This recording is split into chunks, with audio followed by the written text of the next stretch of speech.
কয়েকদিন আগে একটা জানাজা দেখছিলাম ভিডিওতে। এই বাংলাদেশের সুদর্শন পুরুষ নামে একজনের নাম শোনেননি? ও যদি সুদর্শন পুরুষ হয় আমি কি কি জানো নাম ওর? অ্যাডলফ। আমি মনে করছিলাম অ্যাডলফ হিটলার মনে হয়। এই শয়তানের জানাজার নামাজে আমি দেখলাম ও বাবা মারা গেছে, জানাজা পড়ছে, এইভাবে তুলে দাঁড়িয়ে আছে। এখন যে কোনো দেখি সালাম ফেরানো লাগবে তাও জানে না। অ্যাডলফের মতো সন্তান আপনি জন্ম দেন, ও যতই সুদর্শন পুরুষ হয়ে বাংলাদেশ কাঁপিয়ে যাক, আল্লাহর কসম কিছুদিন পরে দেখবেন তার মাকে বৃদ্ধাশ্রমে রেখে এসেছে। কারণ আজ হাজারো বৃদ্ধাশ্রমে নিজে খোঁজ নিয়েছি, নিজে গেছি, যেয়ে দেখেছি দিন শিক্ষায় শিক্ষিত যারা তাদের মা বাবাও বৃদ্ধাশ্রম অনেক আমি পেয়েছি। এটা শুধু ওই ছেলেটার কারণে না, এটা হচ্ছে তার বউর কারণে। অধিকাংশ 100-90 জন মা বাবা যারা আজ বৃদ্ধাশ্রমে থাকে তাদের খোঁজ খবর নিয়ে পাশে বসে কথা শুনলে দেখবেন চোখের পানি ফেলতেছে, হাও মাও করে। আমি যে কিশোরগঞ্জে পেয়েছিলাম, কিশোরগঞ্জ থানা, ওইটা হচ্ছে নীলফামারী জেলা। আমি যে দেখলাম দুই পাশে মা আর বাবা বসে আছে, প্রায় 25 জন 50 জন। একজনের কাছে একটু মাথা কাত করে বললাম, কি বাড়ি কোথায়, কি করেন, কেন এখানে এসেছেন? হাও মাও করে আমার হাত চেপে ধরে হাও মাও করে কাঁদতেছে এই বাবাটা আর মা। বলছে, একজন বলছে আমার 2টা ছেলে থাকে, একটা আমেরিকায় আর একটা ইংল্যান্ডে, আর একটা ছেলে আমার এদেশে আছে, সে বড় ডাক্তার। 3টা ছেলে প্রতিষ্ঠিত। আমার ছেলেদের আমি দোষ দেই না, সেরকম দোষ হচ্ছে আমার বৌমাদের। ওরা এমনভাবে কড়াকড়ি করে, শেষ পর্যন্ত বাড়িতে 5টা রুম আছে, একটা রুমে আমাদের এই বুড়ো বুড়ির জায়গা হয় না, টাকা পয়সা পাঠাই, এই বৃদ্ধাশ্রমে আজ পড়ি আছে। আমি অনেক দিনের শিক্ষায় শিক্ষিত মানুষের মা বাবাকেও পেয়েছি। সত্যি কথা বলবো তো অসুবিধা কি? আমার গায়েও পড়তে পারে পড়ুক, কিন্তু তারা শুধু দায়ী না। যে সমস্ত মাওলানা বলেন এই দিন শিক্ষায় শিক্ষিত ভাইরা তাদের মা বাবাকে বাধ্য হয়ে রেখে এসেছে শুধুমাত্র তাদের পরিবারের সন্তান আর বউর কারণে। আমি এক কলেজের অধ্যাপককে দেখেছিলাম, সে দিনের শিক্ষায় শিক্ষিত, আবার জেনারেল, কিন্তু মাকে যখন বৃদ্ধাশ্রমে রেখেছে প্রায় 3 মাস হয়ে গেছে, খোঁজ খবর মাঝে মাঝে নিতে যায়। আর আজকে কর্তৃপক্ষ তারে খবর দিয়েছে যে আপনার মা মনে হয় বাঁচবে না, সর্বশেষ আপনি একটু শেষ দেখা করেন। উনি যে দেখি হাও মাও করে কাঁদছে মায়ের পায়ের কাছে বসে। ওর মা বলছে, কান্না বন্ধ কর, আমার সময় আর বেশি নেই, আমি মনে হয় বিদায় নেব। তবে তোর একটা কথা বলি, আমি যখন মারা যাব তখন তুই আমার মাথার উপরে যে ফ্যানটা আছে এটা ভালো না, ঘোরে না। মা ওরে বলছে ফ্যানটা পাল্টিয়ে দিবি। এ কথা বলতে বলতে দেখলাম জিজ্ঞাসা করছে কান্না জড়িত কণ্ঠে, মা কেন? কেন মানে? আমি তো তোর ছোটবেলা থেকে পর্যন্ত মানুষ করে দেখেছি, তুই তো গরমে থাকতে পারিস না, তো যে ফ্যানটা আজ 3 মাস আমার মাথার ওপর এটা ঘোরে না, তুই আমার সাথে শেষ বয়সে যা করলি, আমার মনে হচ্ছে কিছুদিন পরে তোর এখানে আসা লাগবে। তোর তো ফ্যান ছাড়া ঘুম হবে না, তোরে আমি খুব ভালোবাসি, আগে থেকে সতর্ক করলাম, ফ্যানটা পাল্টিয়ে নতুন ফ্যান আগে লাগিয়ে দিস, তাহলে তোরই ভালো হবে। এ কথা বলে ওর মা মরে গেল। আমার বলছে, হুজুর মন খারাপ, আমি দেখতে গিয়েছিলাম ওটা ওই চট্টগ্রাম বিভাগে। মন খারাপ করবেন না, আমার ওপরে আপনি গালি দিয়েন না, রাগ করেন না, এ দোষ শুধু আমার একা না, আমিও আপনার মতো দিনী শিক্ষায় শিক্ষিত, আমি কলেজের অধ্যাপক, আমি জেনারেল থেকে অনার্স মাস্টার্স করেছি, আমার 2টা ছেলে মেয়ে আছে, আমার মা 3 মাস এখানে পড়ে আছে। মাঝে মাঝেই মাকে আমি খরচ দিয়ে যাই, কিন্তু সাধ্য মতো দিতে পারি না। বউ আমারে বলেছে, এই বুড়ি যদি বাড়ি থাকে তোমার ভাত আমি খাবো না। আমি তো বউকে তালাকও দিতে পারলাম না ওই বাচ্চার মুখের দিকে তাকিয়ে। শেষ পর্যন্ত মাকেই রেখে গিয়েছিলাম। আজকে মা আমার চিরদিনের মতো চলে গেল। আমার বাবা সেই ছোট্টবেলায় মারা গেছে, বহু কষ্ট করে এ পর্যন্ত আমি পৌঁছিয়েছিলাম। খুব অবস্থান ভালো না, আমার যাই আছে আমি চলতে পারতাম, কিন্তু আজকে আমি এমন একজনকে হারালাম যে দুনিয়ায় আমার নাম ধরে ডাকবে সেরকম মানুষ এখন আর নেই। বলেন তো, জেনারেল শিক্ষা বলেন আর ধর্মীয় শিক্ষা বলেন, মা বাবাকে বৃদ্ধাশ্রমে রেখে আসার পেছনে আমি যতটুকু দেখছি, আমি তো একেবারে কম ঘুরি না, যতটুকুই দেখছি সবচাইতে বেশি ভূমিকা পালন করে বাড়ির বউগুলো। 100টার প্রায় 98টা পরিবারে আজ বউ শাশুড়ির মিল নেই। ছোটখাটো জিনিস নিয়ে তাদের মনের দূরত্ব, শরীরের দূরত্ব এত বেশি, শেষ পর্যন্ত স্বামী যারা আমরা আছি আমরা মানসিক রোগী হয়ে যাই। বউর দিকে একটু ভালোবাসা দেখালে আমার নাম পড়ে যায় আমি বউ পাগল। মা বাবার কথা শুনতে গেলে ওদিকে শ্বশুর শাশুড়ির মন তো পাওয়াই যায় না, বউ বলে ফেলে তোমার বিয়ে করার দরকার কি। আমি কি বেশি বললাম? হ্যাঁ, এটা বাংলাদেশে নেই। এই দুই চাপা কলে পড়ে হাজার হাজার স্বামী আজ আমরা মানসিক রোগী, কিছু বলতেও পারি না, সইতেও পারি না। এ ঝামেলায় আছেন কারা? হাত তোলেন দেখি, তোলেন।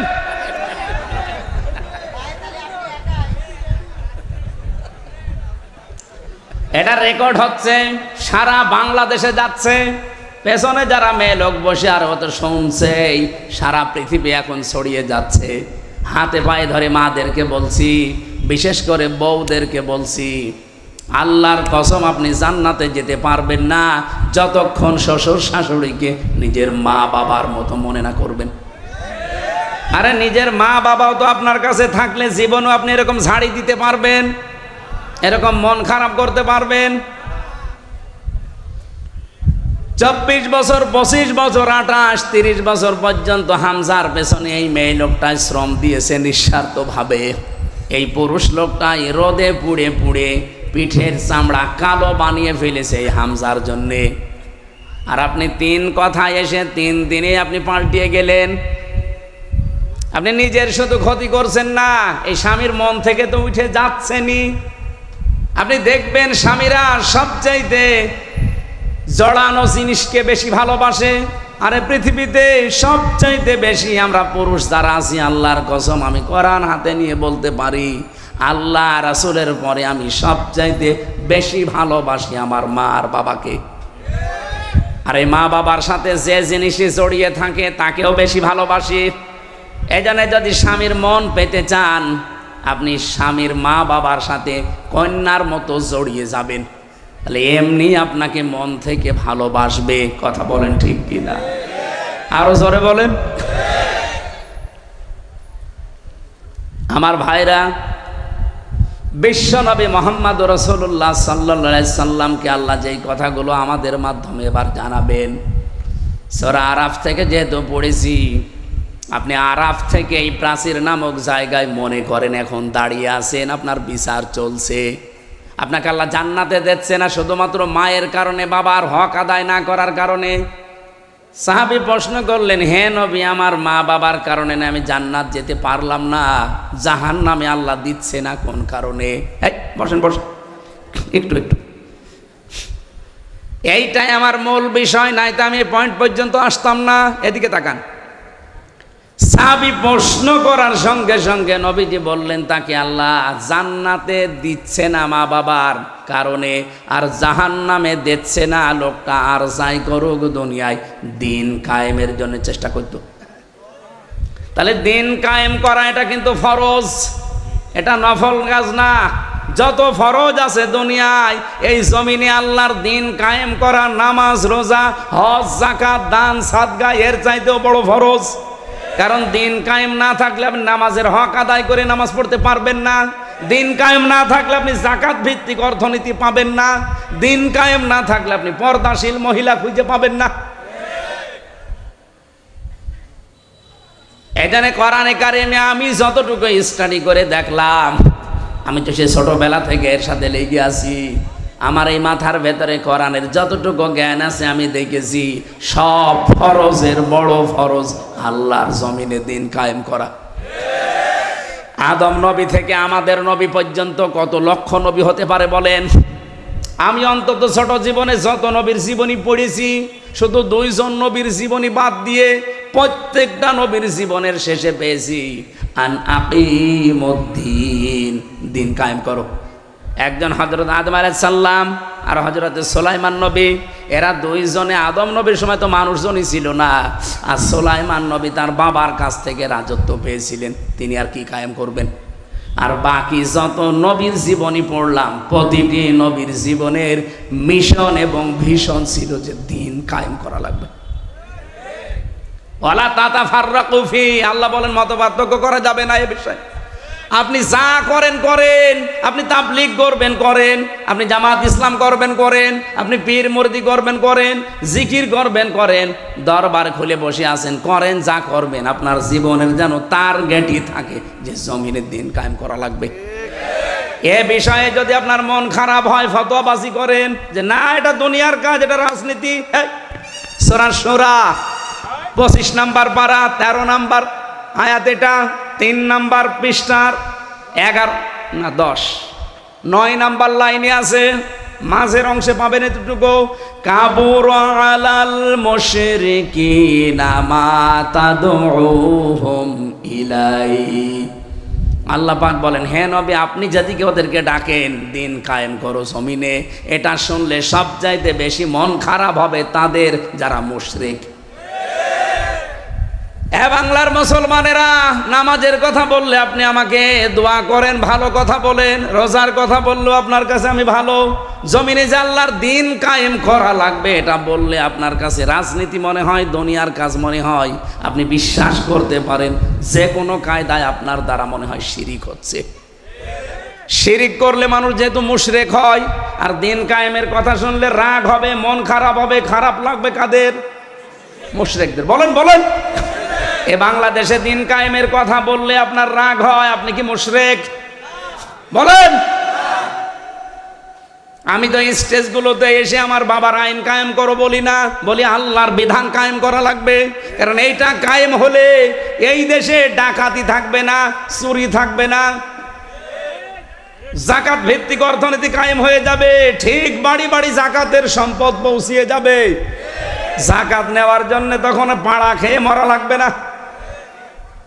এদেশের সম্পদ বাইরের দেশে শুধু হাত পাতা লাগবে না, যে টাকায় আছে এদেশের সম্পদ আছে, শুধুমাত্র জাকাত ভিত্তিক অর্থনীতি কায়েম করে দেন, এ দেশটা ঠিক 1 বছরে আবার দাঁড়িয়ে যাবে। আর বাইরের মুসলমান দেশ 57টা, তারা তো বিভিন্ন কায়দায় আমাদের দেওয়ার জন্য রেডি হয়ে আছে। আমি মালয়েশিয়া গিয়েছিলাম, সৌদি আরবে ছিলাম, এই দেশটার চাইতে 14 ডবল বড় এই দেশটা। যেখানে যেখানে মিশেছি তারা জানে যে এই পৃথিবীতে সব চাইতে বেশি মুসলমান বাস করে ইন্দোনেশিয়ায় আর বাংলাদেশে।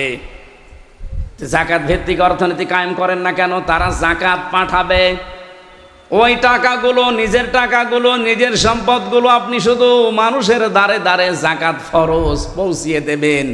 1 বছরের ভেতরে দেখবেন ওই মানুষটা আর ভিক্ষা করবে না, মানুষের চাঁদাবাজি, ছিনতাই, চুরি না। ও নিজের যখন কর্মসংস্থান পাবে, পেটে খাবার থাকবে, তখন ঠিক ভালো রাস্তায় চলবে। বাংলাদেশ জামাত ইসলামের কোনো মানুষ চাঁদাবাজি করে না, ছিনতাই করে না, রাহাজানি করে না।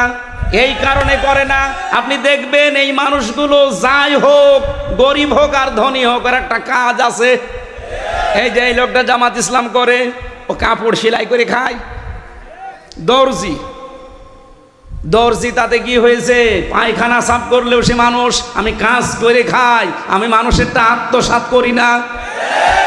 বাংলাদেশ জামাত ইসলামীতে এই দেশে যত মানুষ আছে দেখবেন, সে ধনী হোক, গরিব হোক, মধ্যপন্থার হোক, তার যে কোনো একটা কাজ আছে।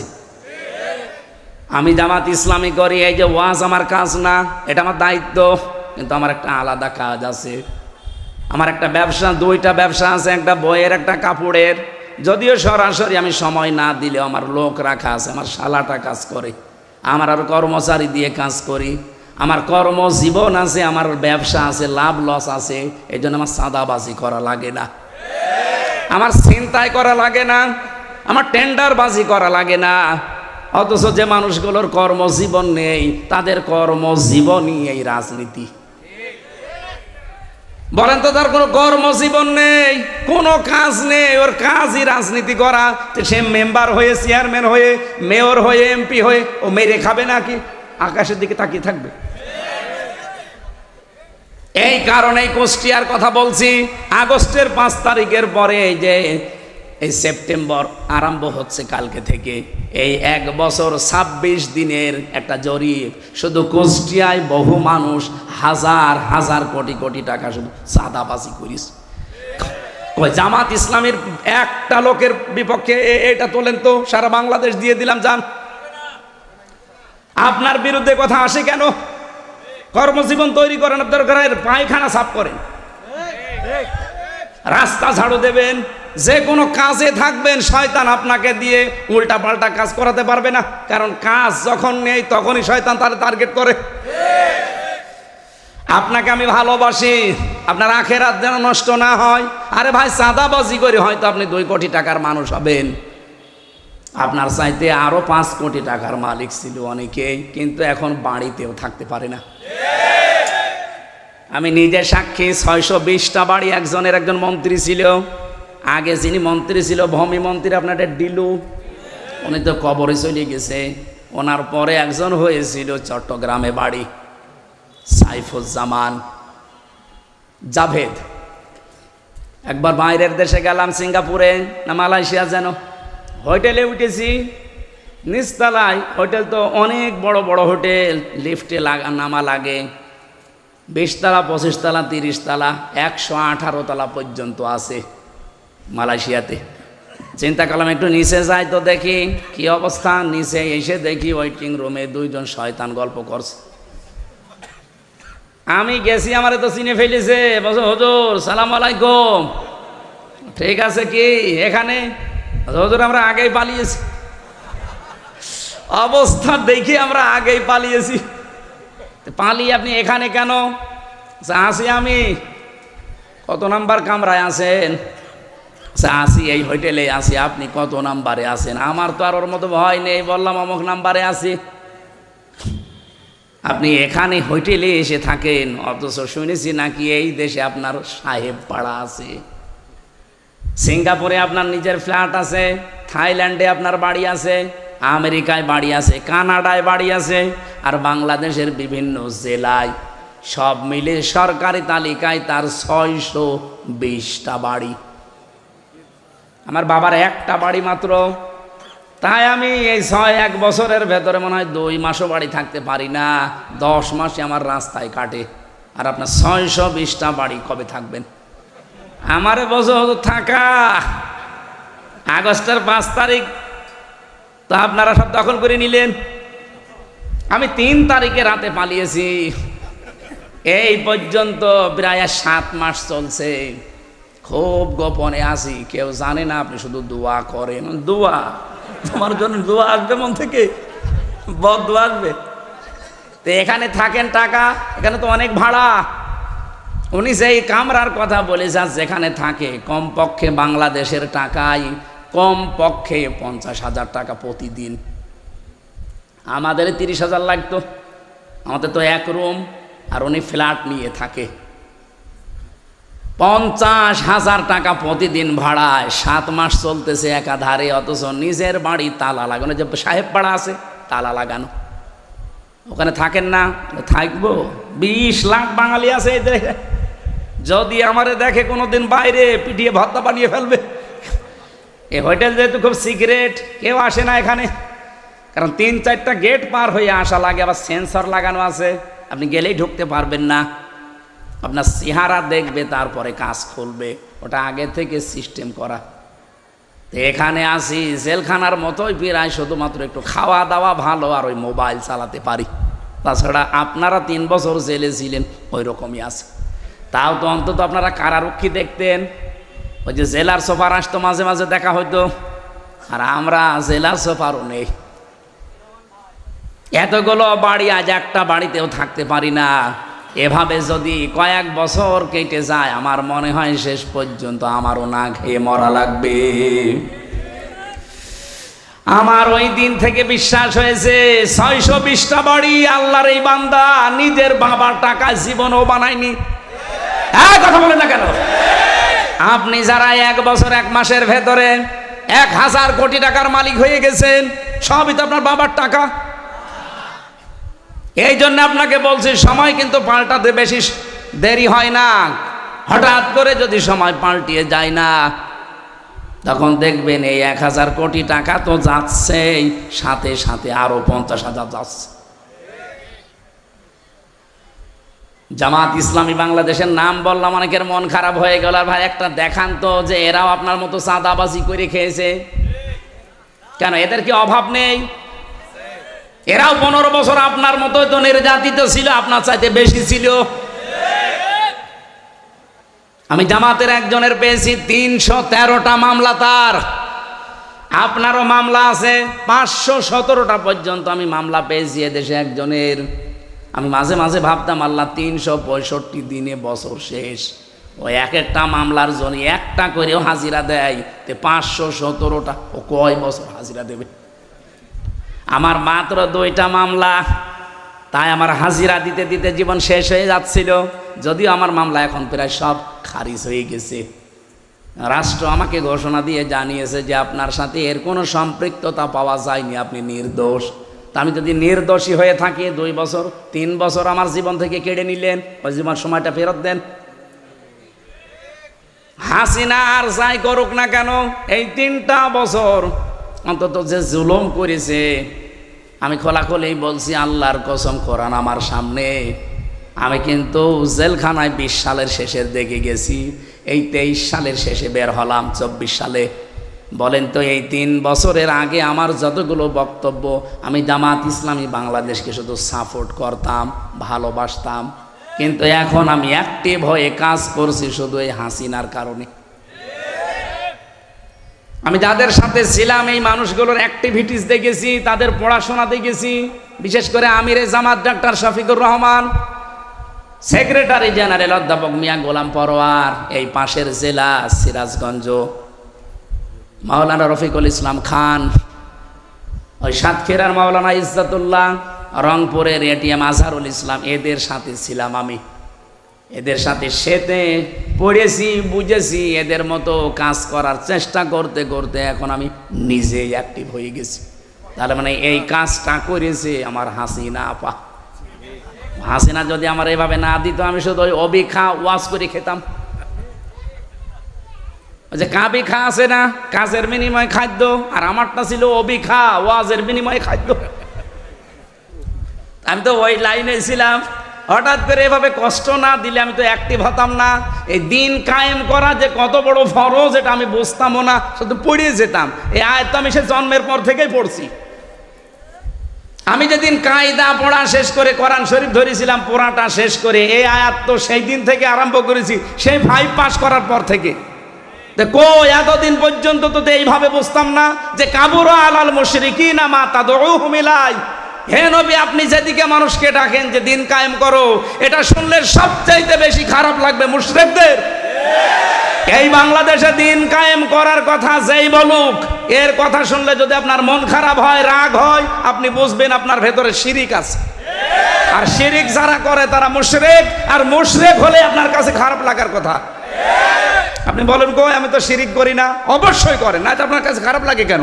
তাহলে কোরআন শরীফ কি মিথ্যা হবে? এই জন্য আপনি শিরিক করছেন, আপনি আগে মুক্ত হন, তাহলে আপনার কাছে দিন কায়েমের কথা শুনলে আনন্দ লাগবে, মন খারাপ হবে না। আর আপনাকে আল্লাহ নিয়ে আসবেও না। এই আয়াতের শেষের শব্দ আল্লাহু ইয়াজতাবি ইলাইহি মাইয়াশা। আল্লাহ পাক যাকে ইজতিবা করেন, মানে মনোনীত করেন, পছন্দ করেন দিন কায়েমের জন্যে, তাকে আল্লাহ এই কাজে লাগান। ওয়াহদি ইলাইহি মাইয়ুনিব। কিন্তু আমার আল্লাহ দেখেন যে এর মন আছে কিনা।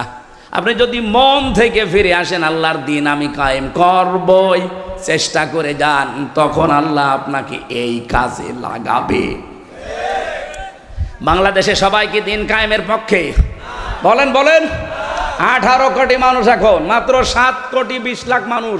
এই যে জরিপ 3 দিন আগে, 7 কোটি 20 লাখ মানুষ এখন চাচ্ছে যে দিন কায়েম হোক, আর বাকিরা এখনো চাই না। আমি বিশ্বাস করে আয়াত দ্বারা সূরা শুরা 13 নম্বর আয়াত।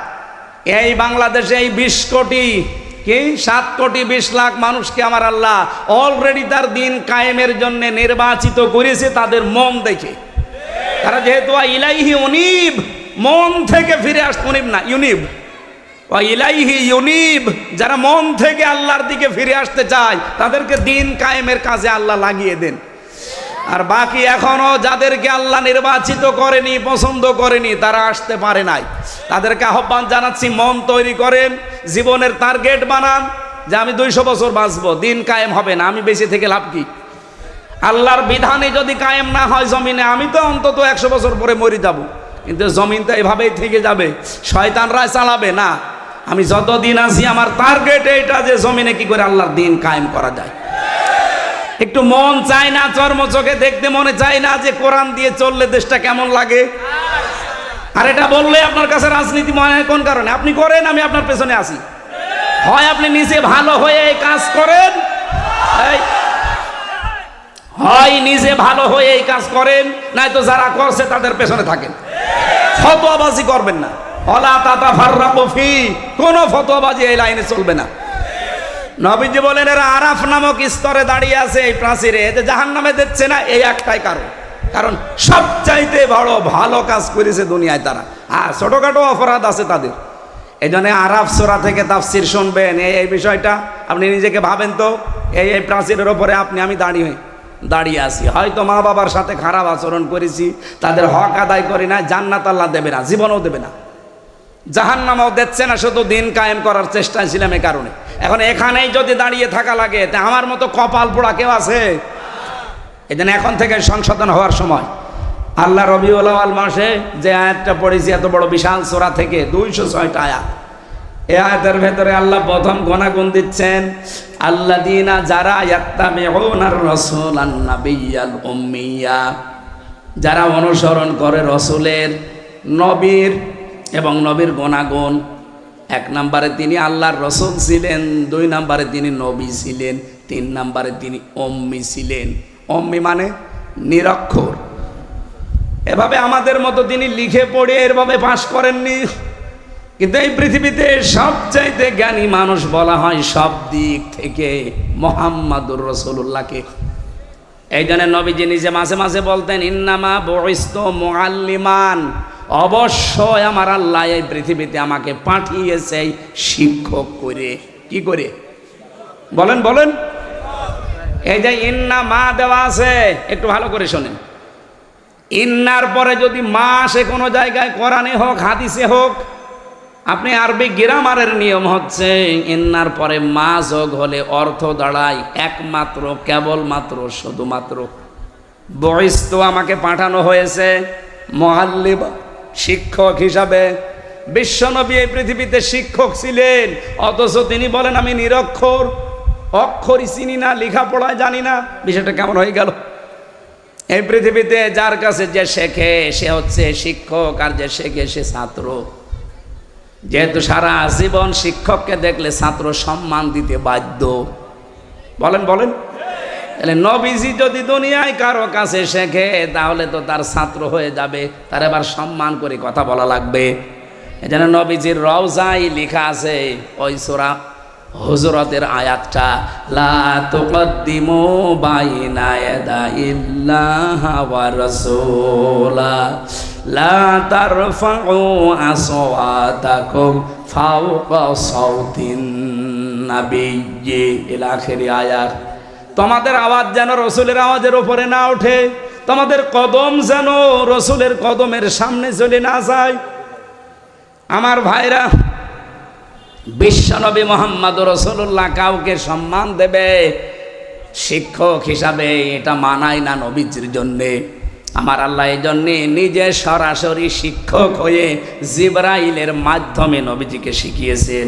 জোরে বলেন সুবহানাল্লাহ। তাহলে নবীজি যে উম্মি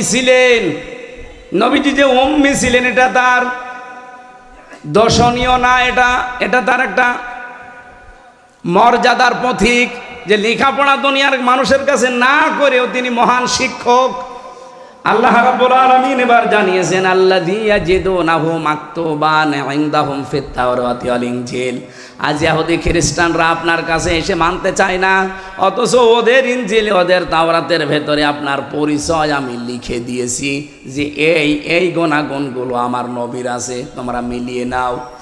যতগুলো গুণাগুণ আল্লাহর নবীকে আল্লাহ দিয়েছিলেন তার ভেতরে 1 নম্বরে ইয়ামুরুহুম বিল মারুফ, তিনি ভালো কাজ বা পরিচিত কাজের আদেশ দিতেন।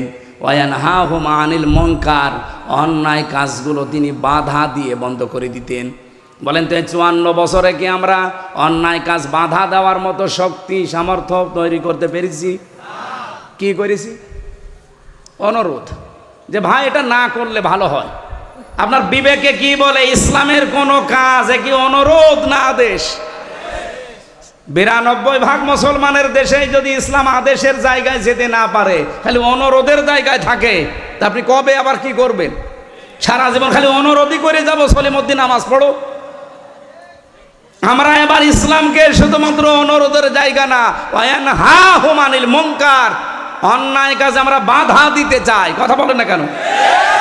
চাঁদাবাজি করা অন্যায় না? এ কাজ কি অনুরোধে হবে? কি হবে?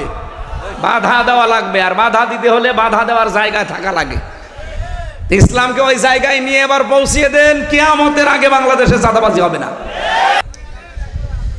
নবীজির যে সমস্ত কাজগুলো ছিল তার অন্যতম কাজ হচ্ছে ভালো কাজে বা পরিচিত কাজে তিনি আদেশ দিতেন, অন্যায় কাজে বাধা তৈরি করতেন। ওয়ায়ুহিল্লু লাহুমুত তাইয়্যিবাত, পবিত্র যত জিনিস আছে, এর আগে অনেকগুলো জিনিস হারাম ছিল অথচ পবিত্র, এই বিষয়গুলো তিনি উম্মতের জন্য হালাল করে দিতেন। আয়ুহাররিমু আলাইহিমুল খাবাইস, অপবিত্র জিনিস যেগুলো, নাপাক জিনিস, এগুলো তিনি হারাম ঘোষণা করতেন। এই যে বিড়ি, যেটি যদিও হারাম না কিন্তু এটা অপবিত্র জিনিস, এটা অবৈধ একটা জিনিস, এটা অনেকগুলো ক্ষতির কারণ। একটা লাঞ্চ নষ্ট হয়ে যায়, আর একটা মুখে দুর্গন্ধ তৈরি হয়, অর্থের অপচয় হয়, অনেকগুলো ক্ষতির সম্ভাবনা এর দ্বারা। এই জন্যে এইটাও খাবাইসের ভেতরে অন্তর্ভুক্ত। ওয়ায়াদাউ আনহুম ইসরাহুম, তিনি সরিয়ে দিয়েছেন, তুলে নিয়েছেন তোমাদের উপর থেকে এমন বোঝাসমূহ, ওয়ালাগলাল আল্লাতী কানাত আলাইহিম, যেগুলো তোমাদেরকে বাঁকা করে রেখেছিল, ওগুলো সব তিনি তোমাদেরকে আল্লাহর পক্ষ থেকে আদেশ দিয়ে দিয়ে সরিয়ে দিয়েছেন। ফাল্লাযীনা, সুতরাং এখন তোমাদের উচিত হবে আমানু বিহি, তার উপরে বিশ্বাস করা, ওয়াজ্জারুহু ওয়া নাসারুহু, এই মানুষটা এখন আর নেই কিন্তু তার অনুসারীরা আছে, আলেমরা। পৃথিবীতে যদি এখন এই আয়াত কেউ মানতে চায়, তাহলে নবীর উত্তরাধিকারী আলেম যারা, এই পৃথিবীতে নবীর নায়েবে রাসূল যারা, তাদের উপরে বিশ্বাস করা, তার মানে তাদের কথাগুলো মেনে চলা, তাদেরকে সাহায্য করা, সহযোগিতার জন্য তাদের শক্তি সামর্থ্য বৃদ্ধি করা। এরপরে আল্লাহ দিয়েছেন ওয়াত্তাবাউ, অনুসরণ করা, আন-নূর আল্লাযী উনজিলা মাআহু, তারা যে নূর নিয়ে এসেছে সেই নূর, তার মানে কোরআনে কারীম। উলাইকা হুমুল মুফলিহুন, এগুলো যদি দুনিয়ায় বাস্তবায়ন করে যেতে পারো, আমি আল্লাহ গ্যারান্টি দিচ্ছি তোমরা সফল হবে। জোরে বলেন সুবহানাল্লাহ। নবীজি বলেন, কোন মানুষ ইমানদার এখনো পর্যন্ত হতে পারে নাই যতক্ষণ তার কাছে তার ছেলে মেয়ে, স্ত্রী পুত্র, সন্তানাদি, এমনকি দুনিয়ার সব মানুষের চাইতে আমি নবী বেশি ভালোবাসা মহাব্বতের জিনিস না হব। আল্লাহর ঘোষণা যখন কোরআনের আলোচনা আরম্ভ হয়, 1 নম্বরে চুপ থাকবা, 2 নম্বরে শুনবা, দুইটাই ফরজ। চুপ থাকাও ফরজ, শোনাও। আপনারা যারা চুপ আছেন একটা ফরজ আদায় করছেন, যারা শুনতে দিচ্ছে না ওই জন্য একটু একটু খেয়াল করে শোনেন। যে যুবকরা আজকের এই আয়োজনে সম্পৃক্ত, কত মানুষ ফতোয়াবাজি করেছে 2-3 দিন যে উনি জামাত ইসলামী করে, উনি জামাত ইসলামী থেকে নমিনি হয়েছে, উনি এসে কি বলবে। আমি আদর্শ হিসাবে বাংলাদেশে যত রাজনৈতিক দল আছে তার ভেতরে ওপেন তো বলেছি আমি জামাত ইসলামী করি। আমি জামাত ইসলামী থেকে আমাকে মনোনয়ন দিয়েছে, নমিনি বানিয়েছে, আমরা তো আর জোর করে বলি না যে আমাদের দেওয়া লাগবে। আর আমি জানতামও না, জীবনে কোনোদিন কল্পনাও করি নাই, কারণ এই রাস্তার লোক আমরা না।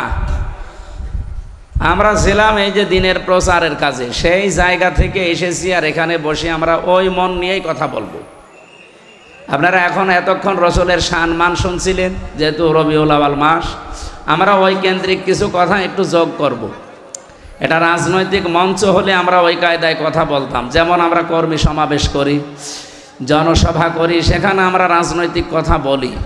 তো এইটা তো আর ওই রকম ময়দান না, এখানে 12 বাবার 13 ছেলে আমরা বসে আছি, এক একজনের মন মানসিকতা এক এক রকম, কিন্তু কোরআন আর সুন্নাহর বেলায় আমরা কিন্তু এক। এই জায়গায় কোনো মত পার্থক্য আছে আমাদের? যদি মত পার্থক্য আসে, দরকার হয় বাবা মা নেতা নেতি ছেড়ে দেব, কিন্তু কোরআন হাদিস ছাড়া যাবে? আমিও আমার ওই রকম মন নিয়েই কথা বলবো ইনশাআল্লাহ। যে যুবকরা আজকের আয়োজনে সম্পৃক্ত, এরা আজকে আয়োজন না করে যদি গানের আসর দিত, আপনারা আনন্দ পেতেন না? কিছু মানুষ পেত, কিন্তু এই মানুষগুলো তো আনন্দ পেত না, এরা আরো কষ্ট পেত। আমরা আনন্দ পেয়েছি কোরআনের কারণে। কিসের কারণে বলেন তো? সুতরাং কোরআন শুনতে যারা এসেছেন খুশি হয়ে বলেন আলহামদুলিল্লাহ। পৃথিবীতে আল্লাহর যত বড় বড় দয়া আর রহমত আছে, যেগুলো আল্লাহ দিয়ে নিজে খুশি হন, আনন্দ পান, কিন্তু মানুষ ওইগুলো পেলে কষ্ট পায়। তার ভেতরে 1 নম্বরে কন্যা সন্তান। এটা আল্লাহ দিতে পারলে আল্লাহ খুশি, তিনি আনন্দ পান। কারো ঘরে যদি আল্লাহ কন্যা সন্তান দান করে, কিন্তু যার ঘরে আসে সে কি খুশি না বেজার? 100 জনের প্রায় 98 জনই আমরা বেজার হয়ে যাই। এই যে কন্যা সন্তান আসলে যারা বেজার হন, এই স্বভাব কোনো মুসলমানের মুমিনের না, এটা কাফেরের স্বভাব। ওয়াইদা বুশিরা আহাদুহুম বিল উনসা যাল্লা ওয়াজহুহু মুসওয়াদ্দা ওয়া হুয়া কাযীম। সূরা নাহালের ভেতরে নাহাল 14 পারায় নাহালের ভেতরে এসেছে, হে নবী আপনি যখন তাদেরকে কন্যা হয়েছে কথা বলবেন, দেখবেন মুখ চোখ কালো হয়ে ভৌরকঞ্চিত করবে, তারা অন্তত রাগে ফেটে পড়বে। এই অভ্যাসটা কাফেরদের। কাদের? বাংলাদেশে বহু মুসলমানের ভেতরে ওই স্বভাব আছে না? আপনারা এখনো অনেকে কথা বন্ধ করেননি। আমার ভাইরা, এ পৃথিবীর শ্রেষ্ঠ মানুষ যার কথা শুনছিলাম এতক্ষণ, মুহাম্মাদুর রাসূলুল্লাহ সাল্লাল্লাহু আলাইহি সাল্লাম, বলেন তো এই দুনিয়াতে তার একটা ছেলে সন্তানও বেঁচে ছিল? যে কয়টাই হয়েছিল পরপর 3টা, একটাও বাঁচে নাই। বাচ্চা বয়সে তারা বিদায় নিয়েছে। আল্লাহ রাব্বুল আলামিন এজন্য কোরআনে কারিমে তার পরিচয় দিতে গিয়ে জানিয়েছেন, মা কানা মুহাম্মাদুন আবা আহাদিম মির রিজালিকুম ওয়ালাকির রাসূলুল্লাহি ওয়া খাতামান নাবিয়্যিন। এই এদিকে তাকান, আমি গতানুগতিক কথা বলছি না, এখানে একটা শিক্ষা আছে। আল্লাহ পাক বলেন, মুহাম্মদ এই পৃথিবীতে কোনো অ্যাডাল্ট পুরুষের বাবা ছিলেন না। তিনি পুরুষের বাবা ছিলেন, কিন্তু বয়স্ক কোনো পুরুষের বাবা ছিলেন না। আল্লাহ এখানে এই জন্যে রেজাল দিয়েছেন, সিবিয়ান দেননি। সিবিয়ান মানে বাচ্চা, শিশু, আর রেজাল মানে প্রাপ্তবয়স্ক। কোরআনে কারিম কত সূক্ষ্ম, আপনি আয়াতটার এই শব্দটা শুনলেই টের পান। আমরা তো সে জন্মের পর থেকে বিভিন্ন জায়গায় এই রবিউল আউয়াল মাস আসলে মিলাদ হয়, আর মিলাদে ইমাম সাহেব যারা এই আয়াতটা পড়ে না, এই এলাকার ইমাম সাহেব নেই, আপনি ওনারা নিয়ে যান মিলাদ পড়তে, আয়াত দিয়ে তারা আরম্ভ করবে। মনে হয়তো গলায় সুর আছে, আমার ওইভাবে সুর হচ্ছে না, তাই ওই আসর দিয়ে এইটাই দিয়ে আরম্ভ করবে, মা কানা মুহাম্মাদুন আবা আহাদিম মির রিজালিকুম। মুহাম্মদ এই পৃথিবীতে কোনো অ্যাডাল্ট, কোনো প্রাপ্তবয়স্ক পুরুষের পিতা ছিলেন না। বলেন তো এই শব্দটা যদি আল্লাহ পাক এখানে সিবিয়ান লাগিয়ে দিতেন, রিজাল না দিতেন, ওই জামানায় যারা কাফের, যারা আল্লাহর নবীর ভুল ধরতো, কোরআনেরও ভুল ধরার চেষ্টা করত, এই আয়াতটা শোনার পরে তারা ভুল ধরত কিনা।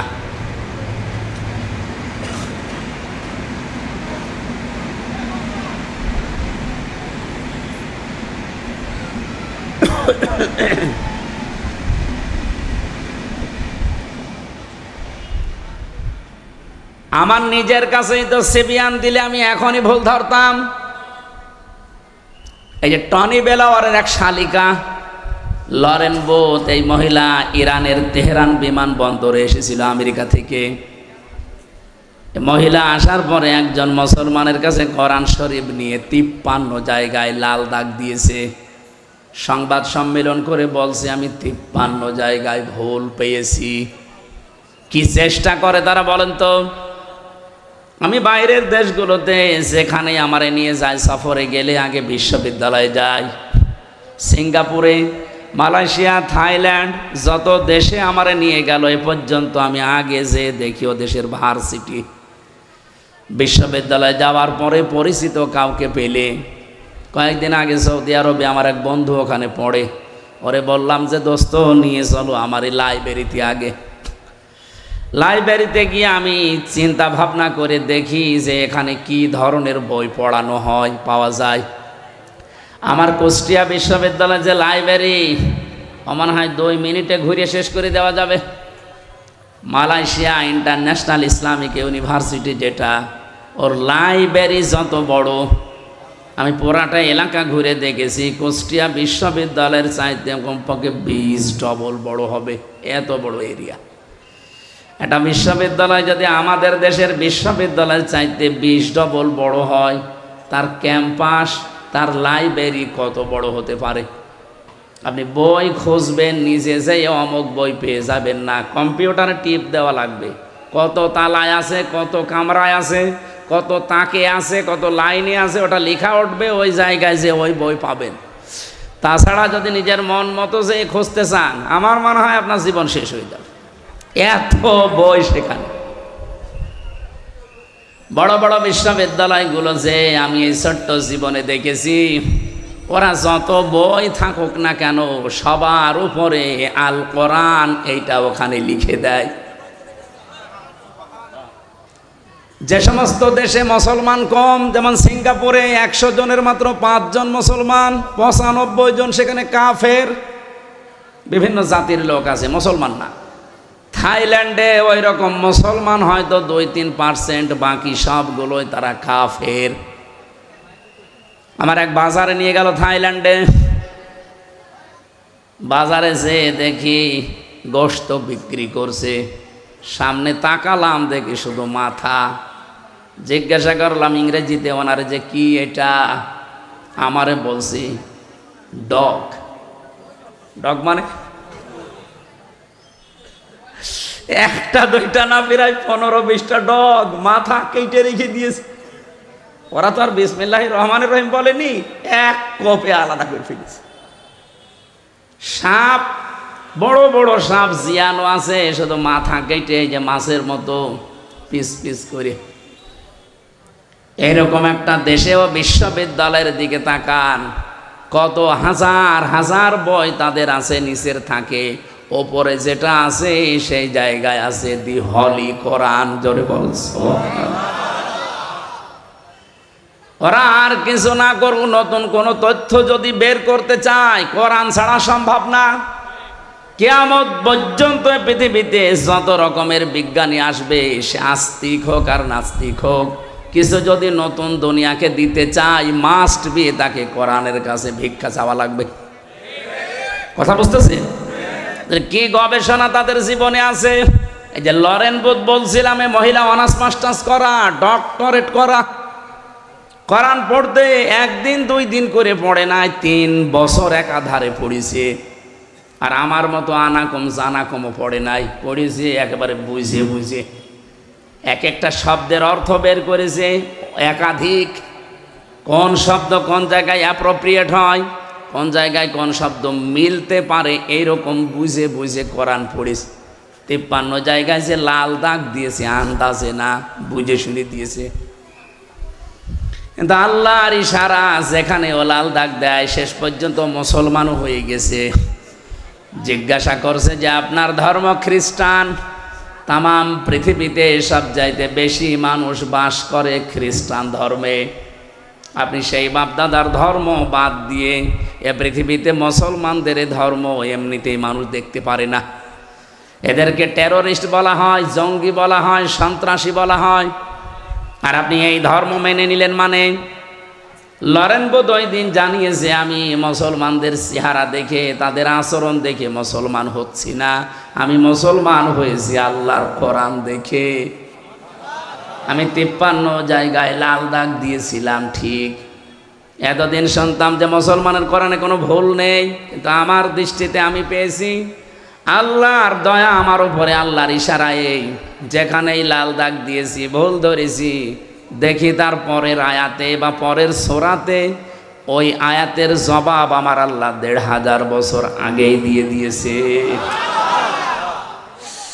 সূরা নেসার 34 নম্বর আয়াত শেষে আমি ভুল ধরলাম, এই আয়াতটাই আমার পরিবর্তন এনে দিয়েছে। আমি মনে করলাম যে এখানে যা দেওয়া আছে এটা তো বাস্তবতার সাথে মেলে না, কারণ তারা নারীবাদী, নারীদেরকে এগিয়ে রাখতে চায়। কিন্তু আমার যতটুকু গবেষণা, আমি চিন্তা ভাবনা করে বিশ্বে দেখেছি, অন্য জাতির লোকেরা আপনি দেখবেন, বিশেষ করে খ্রিস্টানরা, ওরা জাতে মাতাল হলেও তালে ঠিক আছে। আপনি খ্রিস্টান রাষ্ট্র যতগুলো আছে পৃথিবীতে তাকান, সবচাইতে বেশি খ্রিস্টান যেখানে বাস করে আমেরিকায়, তারা জাতে মাতাল হলেও তালে ঠিক। এই জন্য বলছি সারা পৃথিবীর 257টা রাষ্ট্র আছে, সব রাষ্ট্রকে তারা সবক দিয়ে বেড়ায় যে নারীর অধিকার সমান সমান করা লাগবে, বলে না?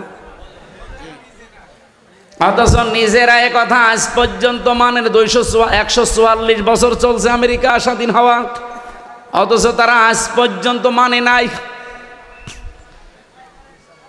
আমি বারাক ওবামা পর্যন্ত পড়েছিলাম ইতিহাস, এরপরেই তো বারবার আসতেছে যে লোকটা, এই ডোনাল্ড ট্রাম্প। ও দেখতে আমার মনে হয় একটা মাতাল, ও কিন্তু রাজনীতিবিদ না, একটা ব্যবসায়ী। হঠাৎ করে এই লাইনে এসে বিভিন্ন কায়দা কৌশলে হয়ে গেছে পরপর 2 বার। আপনি দেখবেন এরকম একটা মাতাল মার্কা লোক যার নামে নারী কেলেঙ্কারি পর্যন্ত আছে। এই কথা বুঝতেছে? আপনি দেখেন কয়েকদিন আগে তার এগেনস্টে যে দাঁড়িয়েছিল কমলা হ্যারিস। এ পৃথিবীতে যদি শিক্ষিত নারী আপনি খোঁজ করেন জেনারেল লাইনে, 10 জন যদি আপনি শিক্ষিত নারীর তালিকা করেন, কমলা হ্যারিসকে একজন পাবেন। 1000-এর ওপরে বিশ্ববিদ্যালয়ের লাইনে আছে, তার ভেতরে সবচাইতে উপরের বিশ্ববিদ্যালয় যেগুলো 1, 2, 3, 4 করে গণনা করা হয়, মার্কিং করা হয় একটার সাথে আরেকটা। আমাদের বাংলাদেশে একটাও সেই পর্যায়ে নেই। 1000 বিশ্ববিদ্যালয় সারা পৃথিবীতে, বাংলাদেশে তালিকায় এখনো একটাও যেতে পারেনি। তাহলে 1, 2, 3 কি গবেষণা হয় সেখানে বলেন তো? এইরকম জায়গা থেকে এই মহিলা পাশ করা, অথচ এই মহিলাকে ওই দেশের লোক গুরুত্ব দিল না, গুরুত্ব দিল ট্রাম্পকে। নবীজির হাদিস পড়েছিলাম, ক্বালান নাবিয়্যু সাল্লাল্লাহু আলাইহি ওয়াসাল্লাম লা ইউফলিহা কওমুন ওয়াল্লাহু আমরহুম ইমরাতুন, বুখারী শরীফের হাদিস। ওই জাতি কখনোই সফল হচ্ছে না, হবে না। লা ইউফলিহা, মজারের আগে লান আসলে অর্থ হয় জীবনেও হবে না। এই হাদিসকে আমি এখন আমার নিজের জন্য বানাচ্ছি, নাকি আমি যে দল করি ও দলের জন্য হাদিস বানালাম? আর এই হাদিস নবীজি মনে হয় বাংলাদেশে শুধু জামাত ইসলামের জন্য বলেছে। নবীজি যখন ইন্তেকাল করে তখন জামাত ইসলামী ছিল। 1941 সালে দলের জন্ম। আর আমি তো আমার জন্ম হচ্ছে 1992 সালে। সে হিসাবে হাদিস তো আমার বানানো, আমার বাবারও বানানো সম্ভব না। কথা বুঝতেছে? কি বলি, একটু বিবেকের আয়না দিয়ে একটু চিন্তা করেন, দেখেন তো। নবীজি বললেন লাই ইফলিহা, যদি ইফলিহ বলতেন আমি অর্থ করে ফেলতাম। এই লানটা দিয়ে আমিও ঝামেলায় আছি। বিশ্বনবী নিজে গ্যারান্টি দিচ্ছেন কখনোই সফল হচ্ছে না, হবে না। কওমুন, ওই জাতি, ওই দেশের মানুষেরা, ওয়াল্লাহু আমরাহুম ইমরাতুন, যারা তাদের এই পৃথিবীতে দায়িত্বভারগুলো সব মহিলাদের হাতে ছেড়ে দিয়েছে। অন্য কোনো দিকে না দিয়ে আপনি আমেরিকার সাথে মিলান, ওরা জাতে মাতাল, ওরা আল্লাহ বিশ্বাস করে না, নবীজি বিশ্বাস করে না, কিন্তু এই কথাটা দেখেন পঙ্খানু 144 বছর মেনে চলছে। ওরা যে আজ চর্মচোখের দৃষ্টিতে আমরা দেখছি আজ দাঁড়িয়ে গেছে সফল, ওরা এই কারণে। এর আগে একজন ছিল হিলারি ক্লিন্টন, তাকেও দায়িত্ব দেয়নি, কমলা হ্যারিস তারেও দেয়নি। মাতাল, মদ খায়, তাতে কি আছে, তারে দেন, কিন্তু পুরুষ মানুষ। ওরা নবীর কথা মেনে আজ দাঁড়িয়ে যায়, আর আমরা আজ 54 বছরের ভেতরে অর্ধেকই গেছে আমাদের সব সিদ্ধান্ত মেয়েদের উপরে। আপনি উল্টা দিকে না গিয়ে আমার ওপর রাগ করে লাভ আছে, হাদিসটা তাহলে বাদ দিয়ে দেন। আজকে সিদ্ধান্ত নেওয়া যায় না হাদিস শোনার পর যে জীবনে যতদিন বেঁচে আছি কোনো মহিলার পেছনে থাকবো না। ঠিক মানে তো শুধু সামিয়ানার নিচে ওয়াজ তো হয়ে গেছে, আবার কি ওয়াজ করবে? এইটা যদি আমরা এবার মেনে নিতে পারি, সত্যি সত্যি ইসলামকে আপনি দেখতে পাবেন এবার কোরআন দিয়ে দেশ চলছে। কোন মহিলা আমার সামনে আসতে পারবে না, আমার সামনে পুরুষ মানুষ আসুক। এখন যদি মানে মেয়েদের ছোট করলেন, আপনি কি আল্লাহ রাসূলের চাইতে মেয়েদেরকে বেশি ভালোবাসেন? বিশ্ব নবী জানিয়েছেন পৃথিবীতে আমার কাছে 3টা জিনিস খুব বেশি ভালো লাগে, একটা নামাজ, একটা সুগন্ধি, আর একটা মেয়ে মানুষ। এই মেয়ে লোক বলতে গিয়ে তিনি ইমরাতি দিয়েছেন, আমার স্ত্রী। আমার স্ত্রী আমার কাছে ভালো লাগে। আমাদের কাছেও নামাজ অনেকের ভালো লাগে, অনেকের লাগে না। অনেকের কাছে সুগন্ধি ভালো লাগে, অনেকের কাছে আবার দুর্গন্ধ ভালো লাগে। ওই যে বিড়ি খায়, এটাকে সুগন্ধ। অনেকের কাছে স্ত্রী ভালো লাগে, নিজেরটা বাদ দিয়ে অন্যেরটা। না এই এলাকায় সব নেই, আছে মানে এই যে পরকীয়া প্রেম করে কারা? পরকীয়া প্রেম যারা করে এরা কি নিজের বর সাথে না অন্যের বর সাথে? আমার ভাইরা, এই জন্য আল্লাহ রাসূলের চাইতে বেশি মর্যাদা আপনি জীবনেও দিতে পারবেন না মহিলাদেরকে। আন্দাজে যা বলছেন ওটা আপনার নিজের স্বার্থে, দলীয় স্বার্থে।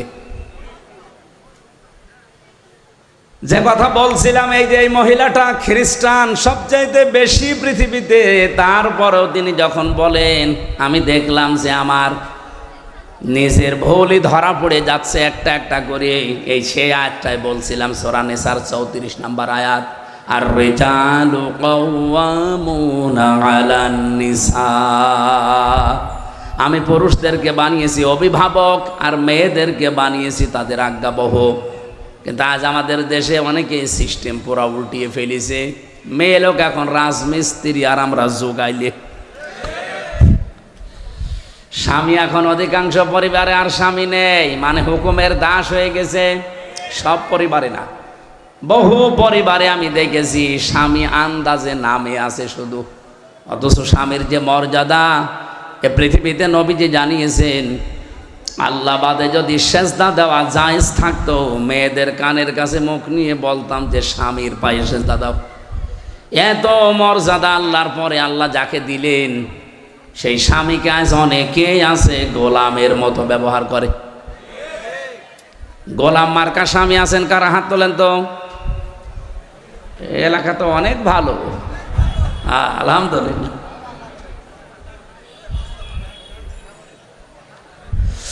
আমার ভাইরা, বিশ্বনবী যে জানিয়েছে এই পৃথিবীতে সবচাইতে বেশি আল্লাহ পাক খুশি হন ওই সময় যখন তিনি কোনো ঘরে মেয়ে পাঠান, নারীকে দেন।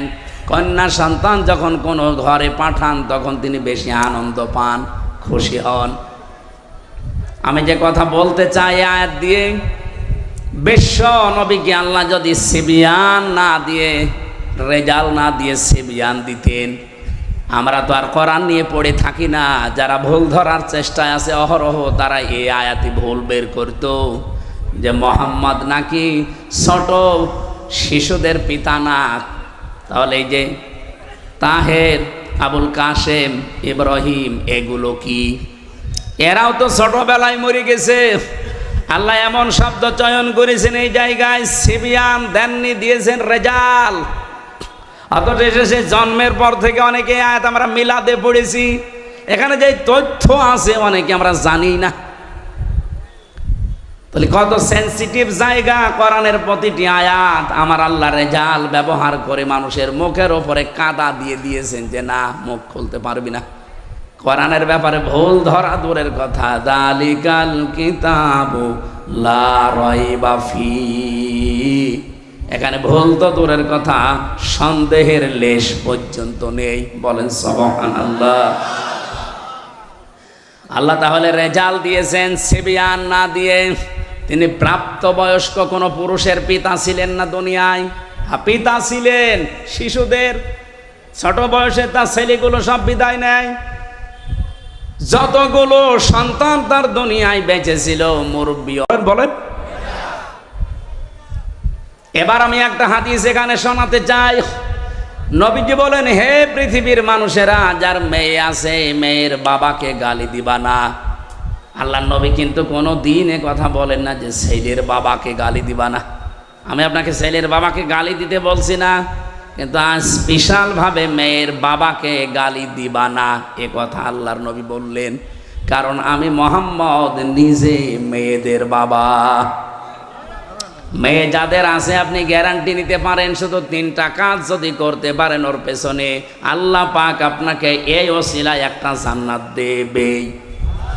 1 নম্বরে তার একটা সুন্দর অর্থবোধক নাম রাখা লাগবে। এমন নাম রেখে দিয়েছে ও নাম শুনলে কুকুর পর্যন্ত হাসে।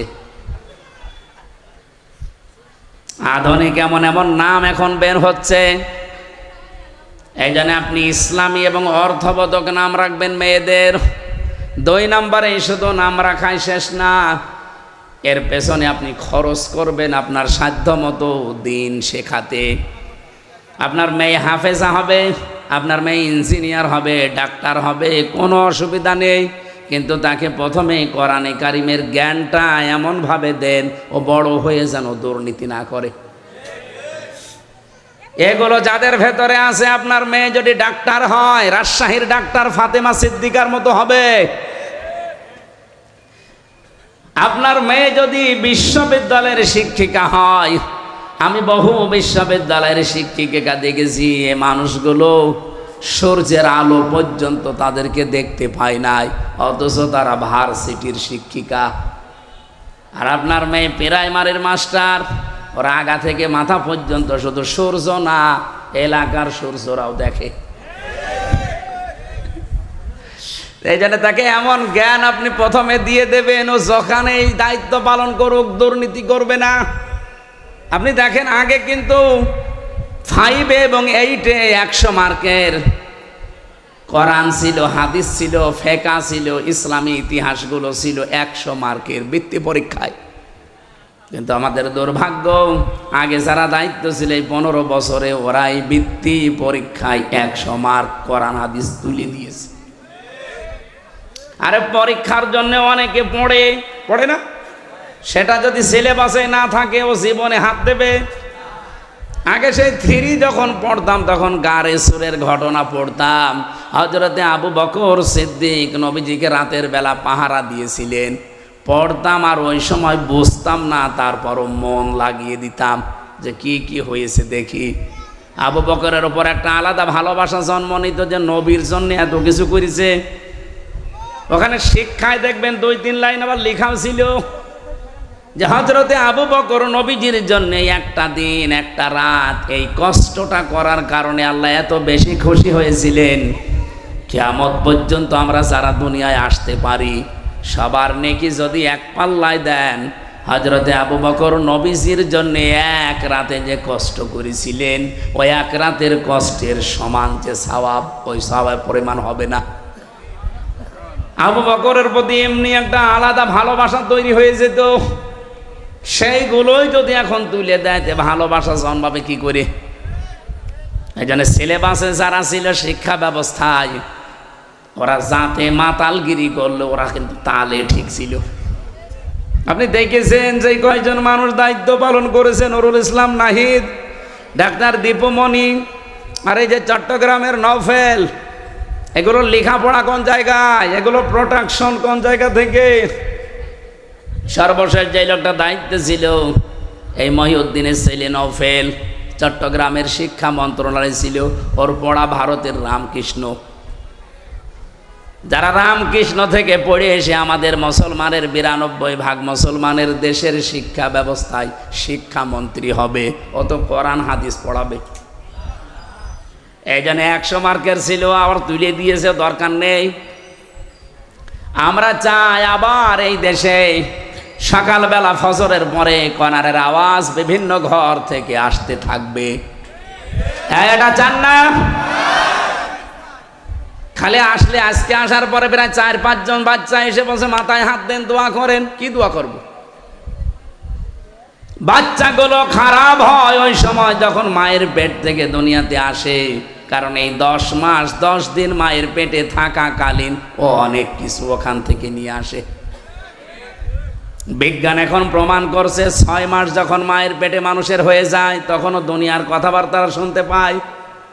এখন 6 মাস আপনার স্ত্রীর পেটে সন্তান বয়স হয়ে গেছে, আপনার স্ত্রী বসে বসে এমন সিরিয়াল দেখতেছে যার ভেতরে শুধু আল্লাহ রসুলের কথা। ওইটা দেখে আর ওর ভেতর থেকে তো সব শুনতেছে, ওইটা প্র্যাকটিস করে, আসার পরে ঠিক ওইটাই আচরণ করে। বলেন, দোয়া চাই আমার কাছে, হুজুর দোয়া করেন আব্দুল কাদের জেলানির মতো ছেলে চাই। আব্দুল কাদের জেলানি এমনি হবে? সম্মানিত মা বোন যারা এসেছেন, শুধু ওয়াজ শুনতে আসা না, এখন থেকেই পরিবর্তনের নিয়ত করে বাড়ি যাবেন। হযরতে আব্দুল কাদের জেলানি রহমতুল্লাহ আলাইহি সেই মায়ের পেটে এসেছিলেন, আপনি সেই মায়ের জীবনী পড়ে দেখেছেন কোনোদিন? আমি কারাগারে থাকতেই 3 বছরে গুরুত্বপূর্ণ যে বইগুলো পড়ে শিক্ষা নিয়েছি তার অন্যতম প্রোডাক্টিভ মুসলিম, কারাগারে রাত দিন। আর এই যে আব্দুল কাদের জেলানি রহমতুল্লাহ আলাইহির জন্ম, এত সুন্দর করে সেখানে শিক্ষামূলক বিষয়গুলো তুলে এনেছে। সন্তান পেটে রাখা অবস্থায় যদি ওগুলো পড়তো তাদের ঈমানও বৃদ্ধি হতো জাইনাব আল গাজালির মতো। আব্দুল কাদের জেলানির মায়ের নাম ফাতেমা, এই মেয়েটার মতো আমাদের মেয়েদেরও মায়েদেরও ঈমান মজবুত হতো। বাসর রাতে স্বামীকে ডাক দিয়ে বলছে, স্বামী দাঁড়ান, আপনি আমার কাছে আসা থেকে একটু বিরত থাকেন। আমার বাবা কিন্তু আপনাকে বলেছিল আমি নাকি অন্ধ, আমি নাকি বোবা, আমি নাকি ন্যাংড়া।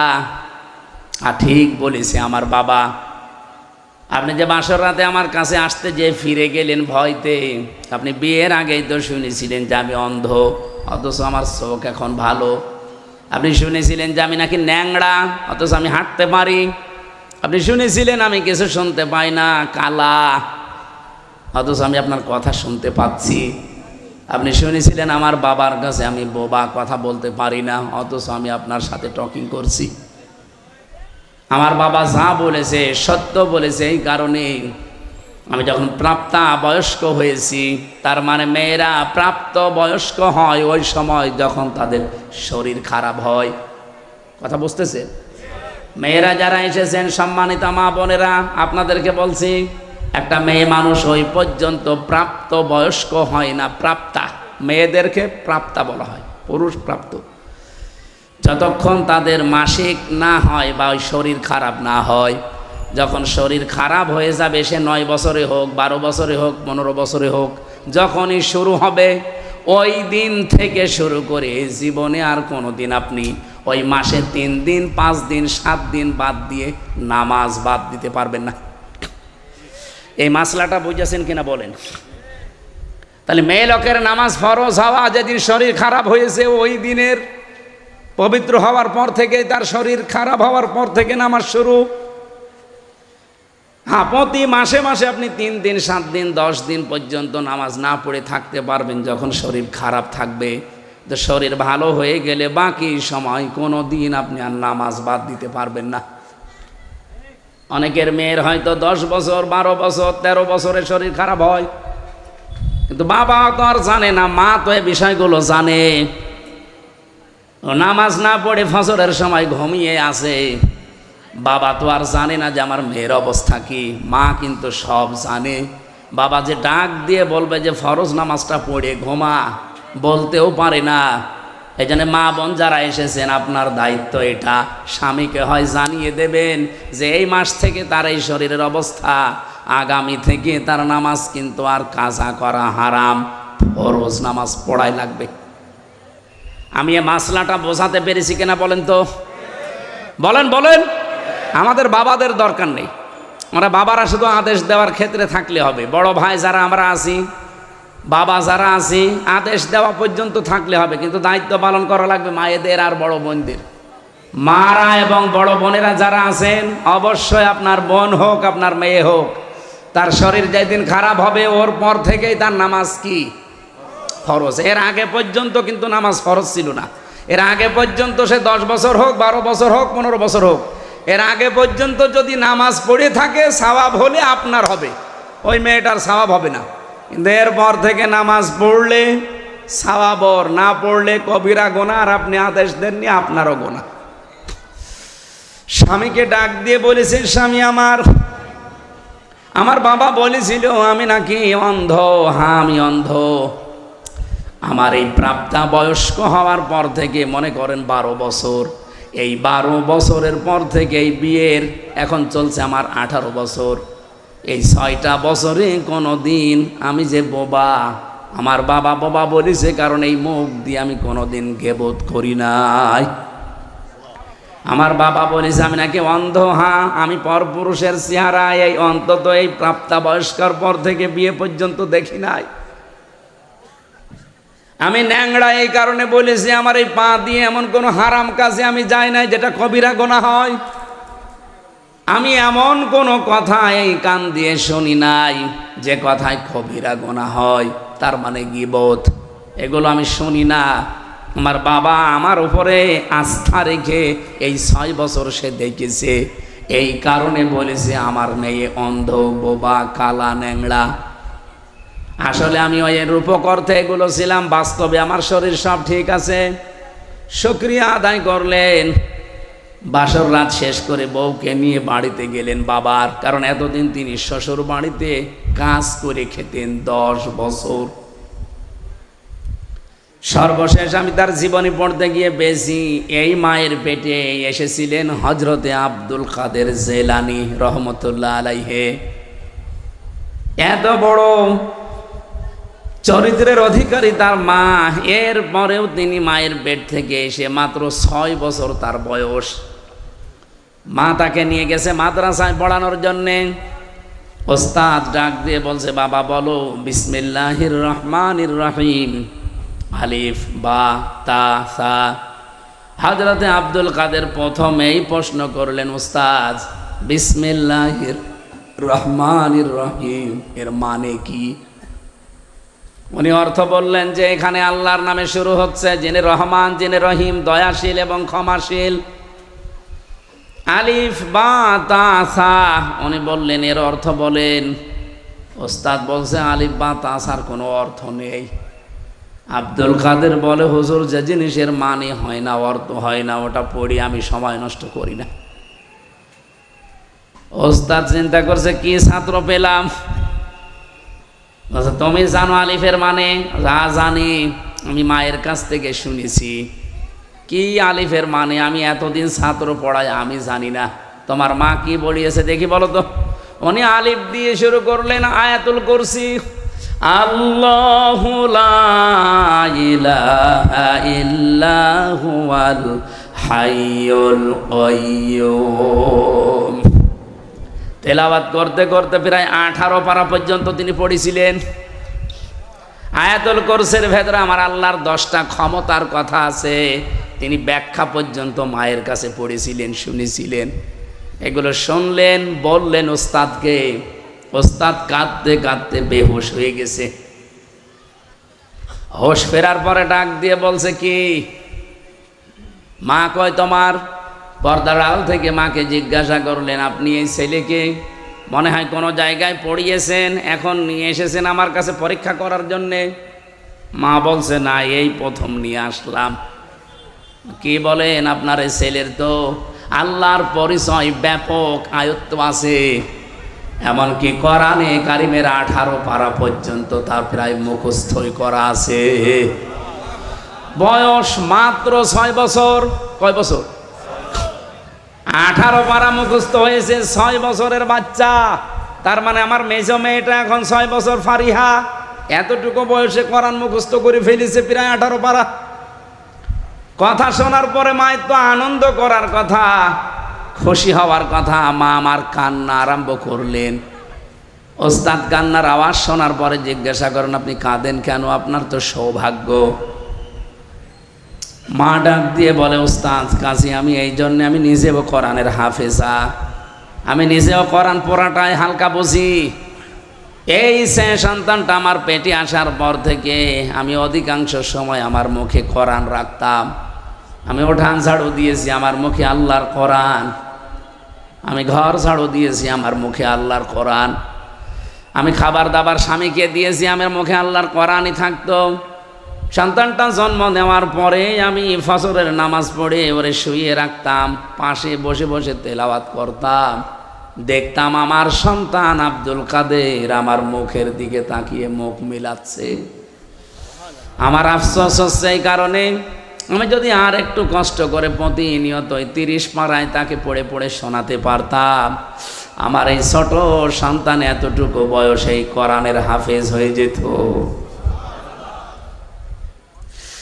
ও পাবনার মা বোনেরা, সন্তান এমনি আব্দুল কাদের জেলানি হয়।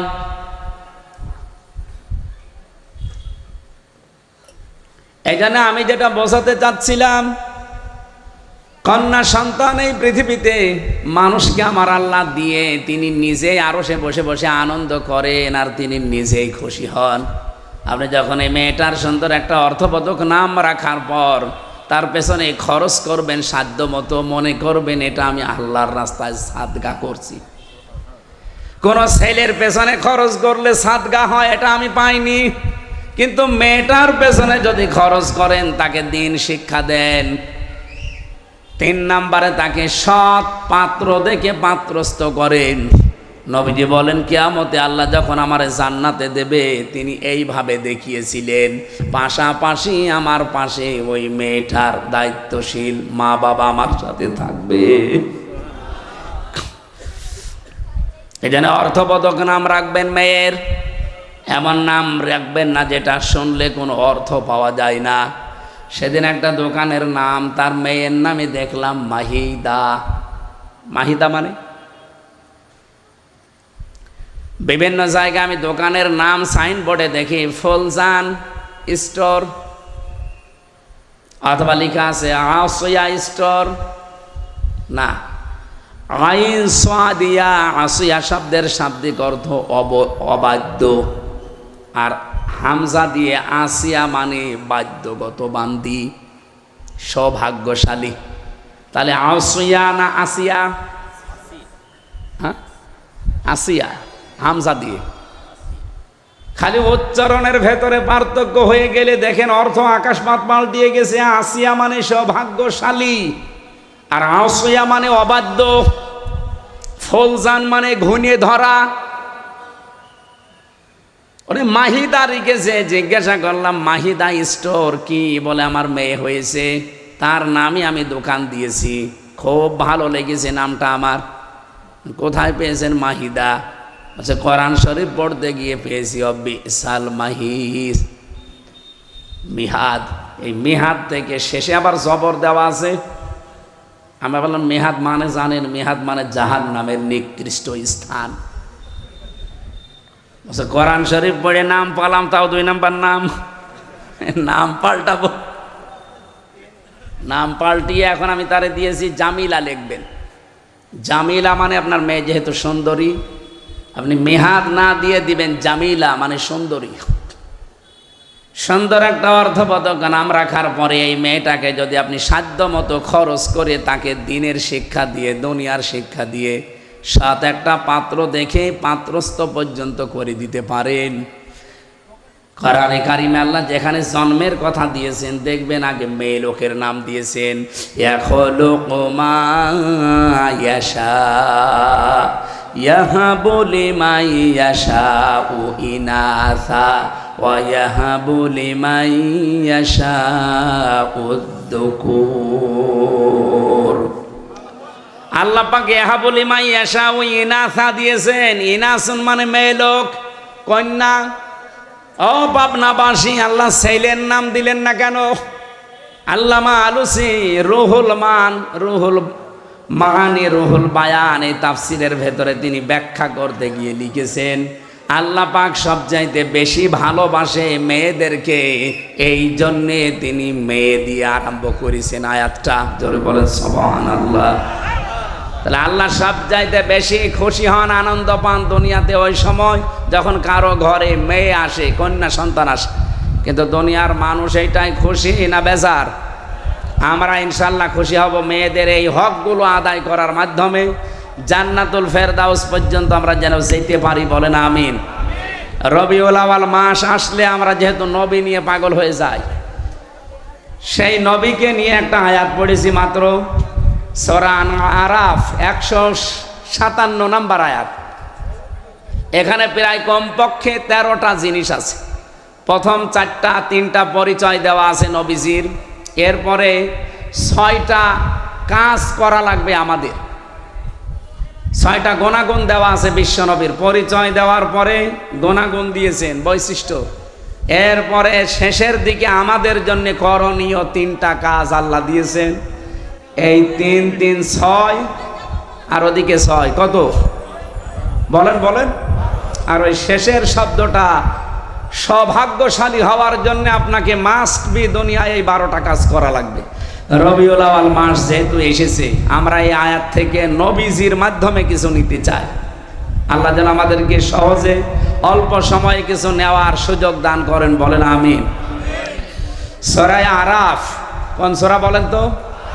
আরো জোরে বলেন কোন সূরা? আরাফ। 206টা আয়াত আছে, মাত্র এক আয়াত পড়েছি, 157 নম্বর আয়াত। নামকরণ বলছি আগে। আপনারা কি বিরক্ত হচ্ছেন নাকি? যারা কি চলে যাচ্ছে এরা কি?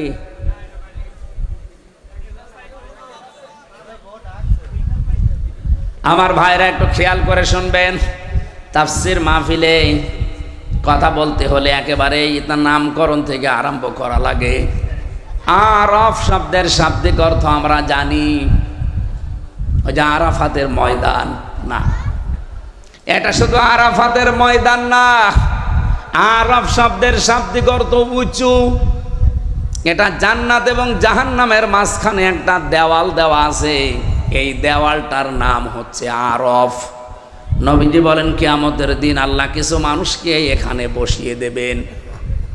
এ মানুষগুলো জান্নাতেও যেতে পারবে না, জাহান্নামেও যাবে না। এদিকে তাকান, খুব গুরুত্বপূর্ণ একটা পয়েন্ট। ছেলে বসো। সাহাবী প্রশ্ন করলেন, হে নবী, এরা জান্নাতে যাবে না, জাহান্নামেও যাবে না, ওই জায়গায় থাকবে কতদিন? নবীজি আর বলেননি যে কতদিন। আপনি টের পাচ্ছেন, জান্নাতেও আপনি যেতে পারবেন না, জাহান্নামেও যাবেন না। হ্যাঁ, ওই প্রাচীরের ওপরে দাঁড়িয়ে থাকা লাগবে। কতদিন আর নেই, সীমা নেই। আমাদের কারো কপাল যদি ওইরকম হয়ে যায়, কেন হবে সেই কথাটা বলে আমি তাফসিরে যাচ্ছি। বিশ্বনবী বলেন আল্লাহ তাদেরকে জান্নাতে দেবে না মাত্র একটা কারণে, ওর নামাজ রোজা পর্দা পুশিদা সব ঠিক ছিল, কিন্তু পরিবারে ওর বউর সাথে আচরণ ভালো করতো, মার সাথে আচরণ ভালো করতো না। দুনিয়ায় মায়ের হক আদায় করে নাই ঠিক মতো, এই কারণে আজ ওই জায়গায় দাঁড়িয়ে আছে, ও জান্নাতে যেতে পারছে না। তাহলে জান্নাতে যাওয়ার বাধা কিন্তু আপনার মা বাবা। আমার মনে হয় এখন মা বাবা যারা প্যান্ডেলে বসে আছে, এরা আনন্দে আত্মহারা যে হুজুর আরো বেশি দিন বেঁচে থাক। আরে মা বাবা, আপনারও তো কিছু দায়িত্ব আছে। ওই যে সন্তান হওয়ার পরে তার সুন্দর অর্থবোধক নাম রাখার পরে তার দ্বীনের শিক্ষা দেওয়া। এই কথা বলেন না কেন? আপনি কি শিক্ষা দিয়েছেন যে আপনি মা বাবা আল্লাহর পরে আপনার স্থান সে ছেলে জানেই না?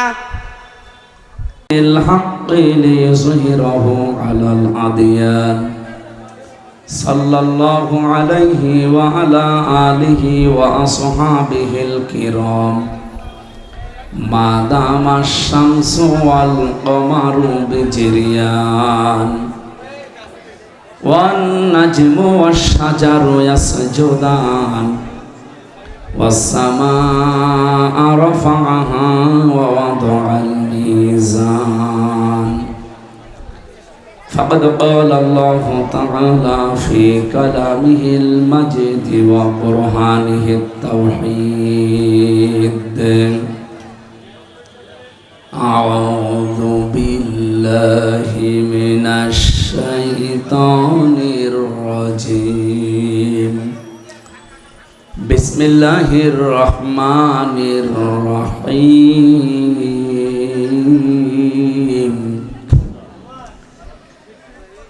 الذين يتبعون الرسول النبي الأمي الذي يجدونه مكتوبا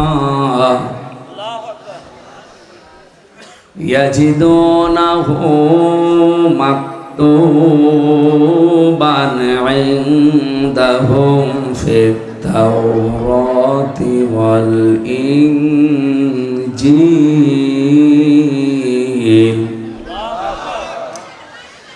يأمرهم بالمعروف وينهاهم عن المنكر ويحل لهم الطيبات ويحرم عليهم الخبائث ويضع عنهم إصرهم والأغلال التي كانت عليهم فالذين آمنوا به وعزروه ونصروه واتبعوا النور الذي أنزل معه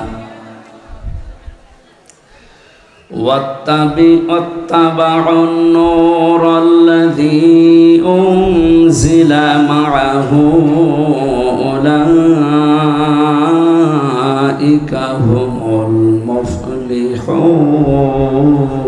المفلحون صدق الله العظيم عن ابن مسعود رضي الله تعالى عنه قال قال النبي صلى الله عليه وسلم لا يؤمن أحدكم حتى أكون أحب إليه من والده وولده والناس أجمعين رواه مسلم وما زادهم إلا إيمانا وتسليما اللهم صل على محمد وآله وأصحابه وبارك وسلم الحمد لله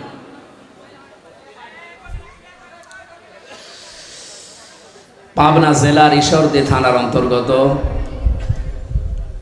এটা ফরিদপুর গ্রামবাসী ও যুব সমাজের উদ্যোগে ফরিদপুর পশ্চিম পাড়া শাহজামাল ভাইয়ের বাড়ি ও নিকড়হাটা রোড সংলগ্ন মাঠ প্রাঙ্গণ মোলাডুলি এলাকায় তাফসিরুল কোরআন মাহফিলের স্বনামধন্য সভাপতি জনাব মকবুল হোসেন কাজী দামাত বারকাতুহুল আলিয়া। কত দূর মোলাডুলি? 1 কিলো। সম্মানিত পরিচালক, আপনাদের এলাকার একটা পরিচিত মানুষ জনাব মোহাম্মদ ধনু খান। এই নাম পাল্টাতে বললাম না সেদিন আপনাকে? ধনু একটা নাম হইল, এ তো উচ্চারণ করাও লজ্জার ব্যাপার।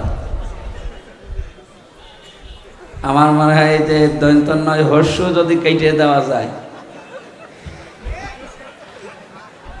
তো এই নামটা আপনি পাল্টিয়ে রাখবেন। ভালো অর্থবোধক নাম রাখবেন, কিয়ামতের দিন যেন আল্লাহ সবার সামনে আপনাকে ডাকতে পারে। এখন যদি বলে ধনু খান, একটা কথা। এতক্ষণ যারা কথা বললেন বিশিষ্ট ইসলামী চিন্তাবিদ মুফাসসিরে কোরআন মাওলানা বুরহানুদ্দিন রব্বানী, আলোচনা রেখেছেন মাওলানা মনিরুল ইসলাম দামাত বারকাতুহুমুল আলিয়া, বলেন আমিন।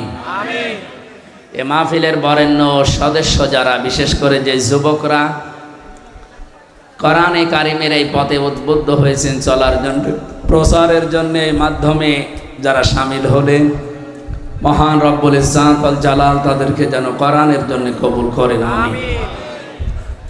মঞ্চে বসা যাদের মাধ্যমে এলাকায় কোরআনের দাওয়াত নিয়ে আসে, এই আপনারা যে এত আওয়াজ করেন, আমার কানে আসলে আমি তো কথা ভুলে যাব।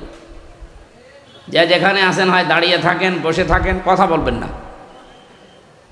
এই মিডিয়াগুলো আসতে মানা করা হয় বারবার এই কারণে। আপনাদের কত সময় লাগে বসতে? বসেন। কালকে থেকে একদম কিন্তু সব বন্ধ করে দেবো একদম। আমি আসার আগে যদি পরিবেশ কমপ্লিট না করতে পারেন না, কালকে শুধু একটা থাকবে, বাকিগুলো সব কিন্তু ফেলে দেব। আজকে একেবারে হালকা ভাষায় বলে দিলাম, এই একটা থাকবে শুধু। আসার পরে যদি দেখি কেউ দাঁড়িয়ে আছে, এখনো ক্যামেরা ঠিক করছে, এই দাঁড়িয়ে আছেন কারা ভাই? জায়গা পেলে বসে যান, নাকি এ জায়গা ভেজা? যতটুকু ব্যবস্থা করা দরকার আর সর্বোচ্চটা দিয়ে চেষ্টা চালিয়েছে। এখন তো আসলে এই তাফসির মাহফিল, ওয়াজ মাহফিল যাই বলেন, এগুলো সিজন শুরু হয়নি, এগুলো শুরু হয় অক্টোবর নভেম্বর থেকে।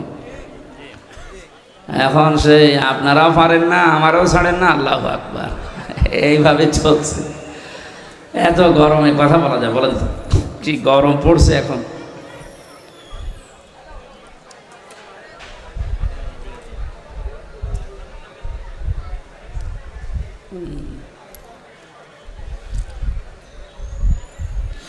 এই 3 বছর আসলে জেলে থাকার কারণে কয়েকটা রোগ হয়ে গেছে শরীরে, তার ভেতরে এটা একটা। কিছু হলেই শরীর ঘেমে যায়, আর ঘামলেই গলা বসে যায়, মুসিবতে আছে।